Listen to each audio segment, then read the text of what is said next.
Okay, now that you know how to plot points in polar, let's talk about how we can convert back and forth between polar and rectangular.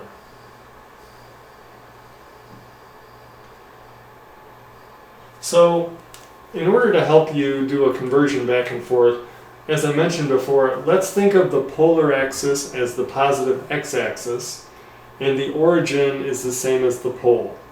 So we could layer our rectangular graph, our grid graph, on top of our circular polar graph, or vice versa. So let's say we have some point P. Now in rectangular, it has coordinates x comma y, and the picture shows the value of x, the value of y, what that represents. If we're talking in polar, then P has coordinates r comma theta, where r is that directed distance from the pole, or the origin, and theta is that angle from the polar axis, or positive x-axis. So in rectangular we have x comma y, in polar we have r comma theta. Alright, so how can we convert? So let's start with rectangular. If we have rectangular, so that means we have an x and we have a y, and we want to convert to polar, which means we need r and we need theta. So from our picture and from our example last time, you understand the Pythagorean theorem makes the connection between r and x and y. So we have that r squared is equal to x squared plus y squared. In terms of the angle, using right triangle trig, we know that the tangent of theta equals y over x, which by the way happens to be the slope of that line OP. So the inverse tangent of the slope of the line actually gives you that angle. Okay, so if we have x and y, that's how we can figure out r. We'll take the square root and it'll be r. And then if we have x and y, we can figure out the tangent of theta. So to get theta, we'll do the inverse tangent of y over x. What if we want to go the other way? What if we have polar coordinates? We have an r and we have a theta. How do we figure out x and y? Well, looking at our picture, we know that the cosine of theta is equal to x over r. So if in that equation, if you multiply r to the other side, we have x is equal to r times cosine theta. And likewise, we can use the sine function to represent, or to combine the r and the y. So we're going to have sine of theta is y over r, and then likewise multiply r to the other side, and we get y is equal to r times sine of theta. So it's better if you don't try and always memorize all these equations and formulas and math. Understand where they come from. So if you have a picture, you can reconstruct the equations yourself. So that's how we're going to be able to convert points from one system into the other. Alright, so let's convert some points. Look at some examples. Let's convert the point 3, 4 to polar. So that means that 3 and 4 are in rectangular, so that's x and y. And we want to convert to polar, so we need r and theta. Okay, so we have x and y, we want to find r and theta. So remember, r squared equals x squared plus y squared. So that means that r is going to equal the square root of 3 squared plus 4 squared.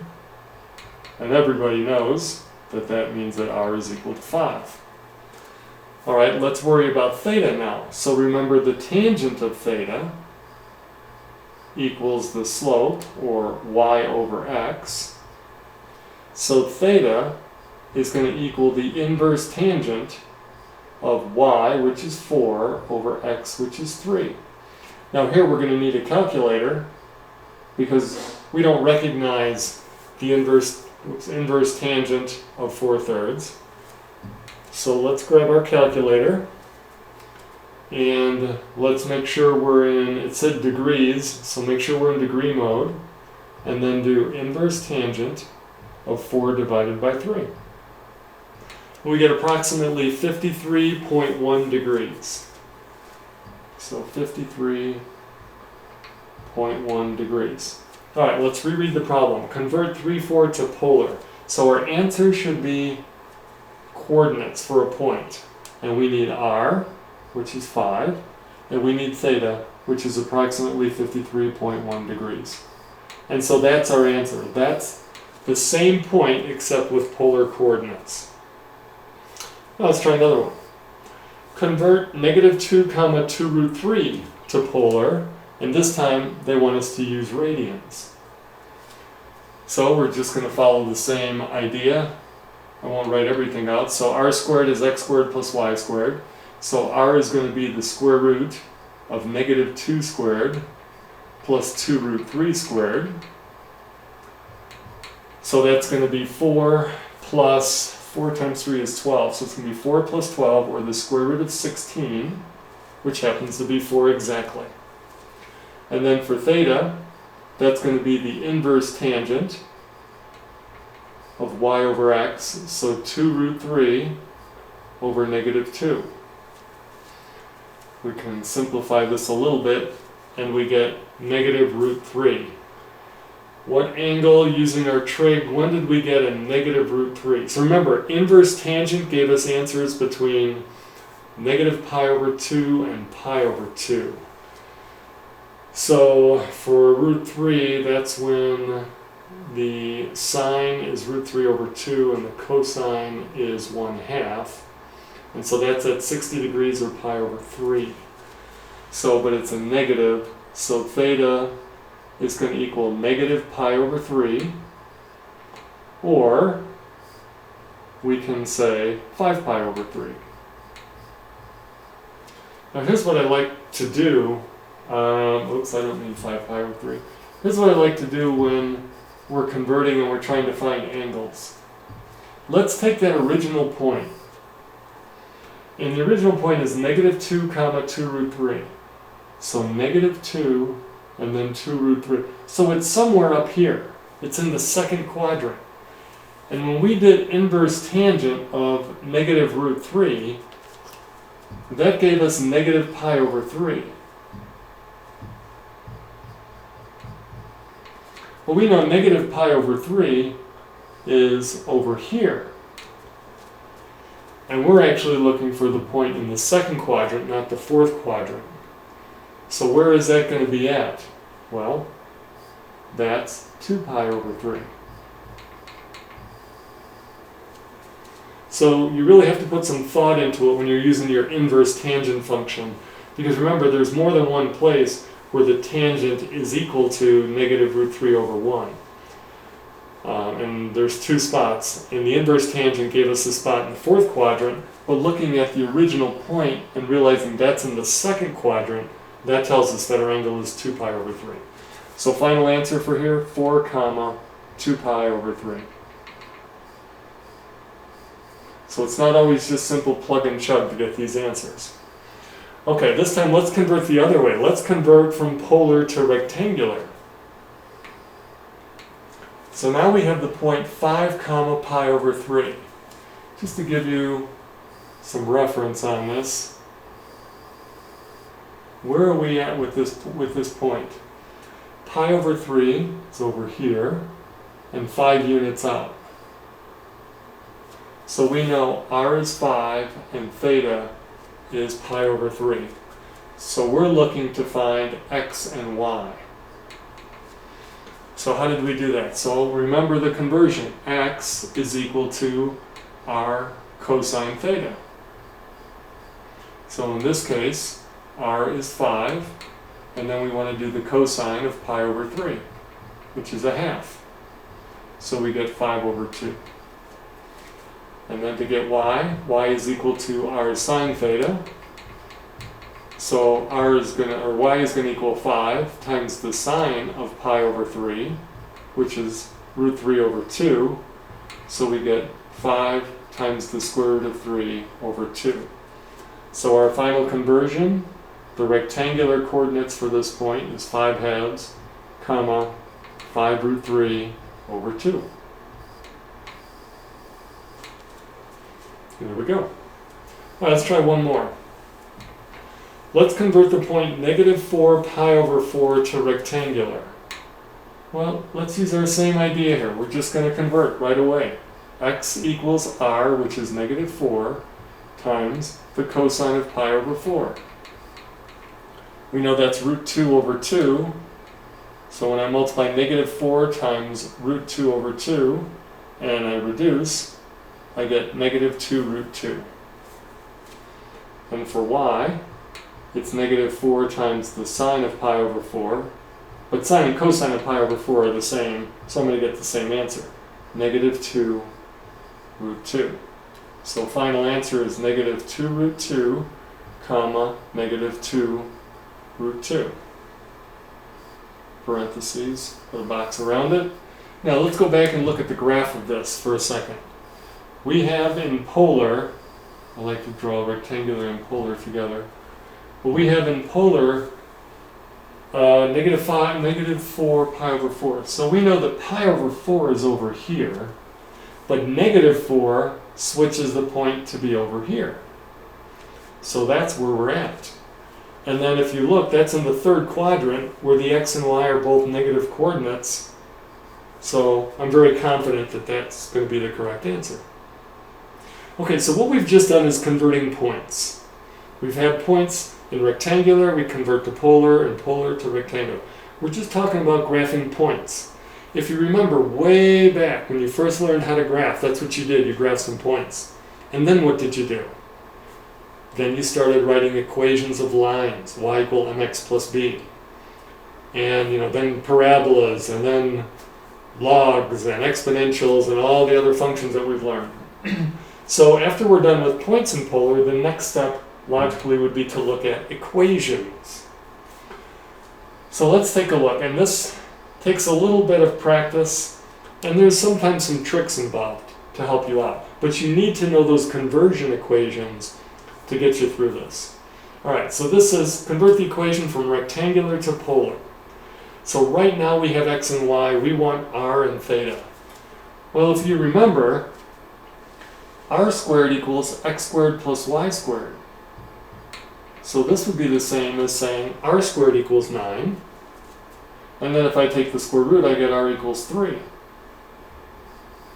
And now you're thinking plus or minus 3. Well, wait a minute. And now you don't have to worry too much about graphing these things. I just want you to be able to convert. But you know the original equation was a circle, right? Center at 0, 0, radius of 3. Well, r equals 3 tells us in polar, we don't care what theta is. Theta can be anything. It can be 0.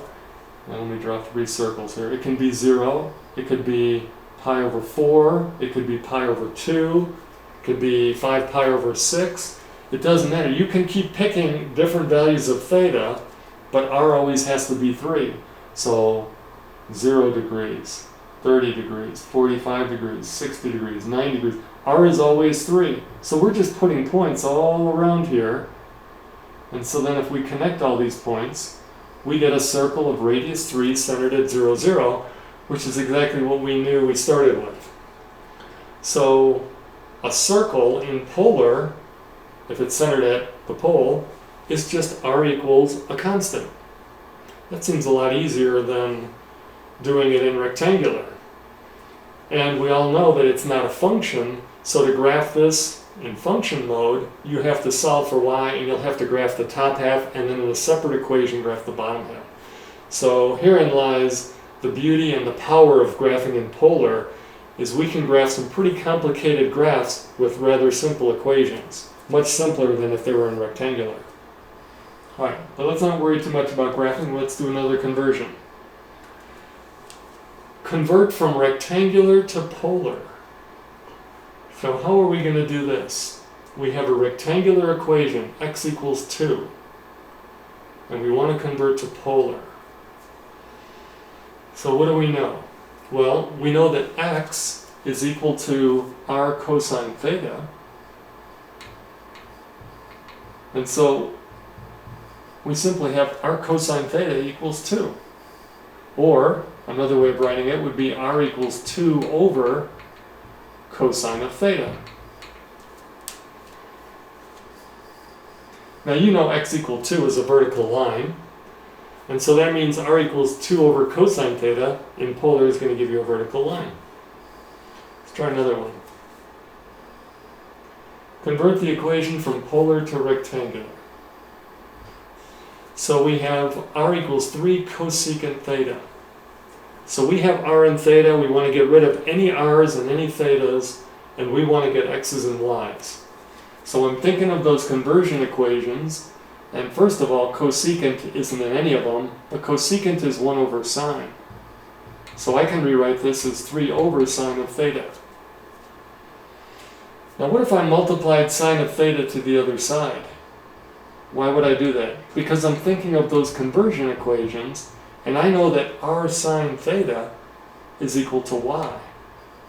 And so now I have converted, I've gotten rid of r and theta, and now it's in terms of x and y. Now I know there's no x, but we have y. And y equal 3, horizontal line. So likewise, now you know how to graph a horizontal line in polar. Alright, let's take a look at one last one. Convert the equation from polar to rectangular. Theta equals pi over 3. So, which one of our conversion equations had theta in it? Well, when we had r and theta, we knew that tangent of theta equals y over x. So maybe I can use that. So let's take the tangent of both sides. So tangent of theta equals tangent of pi over 3.